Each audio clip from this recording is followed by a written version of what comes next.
नमस्कार मित्रांनो, प्रधानमंत्री सन्मान निधी योजना जी केंद्र सरकारची योजना आहे, त्यामध्ये महाराष्ट्रातील 2.5 लाख शेतकऱ्यांना म्हणजे बाहेरचा रस्ता दाखवण्यात आलेला आहे आणि त्याच्यानं महाराष्ट्रातील बरेच शेतकरी नाराज होण्याच्या मार्गावरती आहेत. आता तसं मोदी सरकारला किंवा फडणवीस सरकारला या शेतकऱ्यांशी काही घेणं देणं राहिलेलं नाही, कारण निवडणुका झालेल्या आहेत आणि अशा परिस्थितीमध्ये कुठेतरी शासनानं आपण स्वतःचे निर्णय राबवले होते.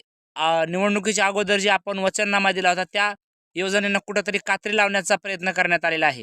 मित्रांनो, ज्या पती पत्नी दोघेही लाभ घेत आहेत, त्यातील एक जणाला या योजनेतून वगळण्यात येणार आहे, अशी माहिती समोर येत आहे.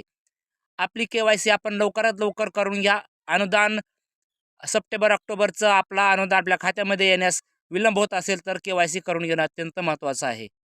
अशाच अपडेटसाठी आपल्या चॅनलला लाईक, सबस्क्राईब व शेअर करायला विसरू नका. धन्यवाद.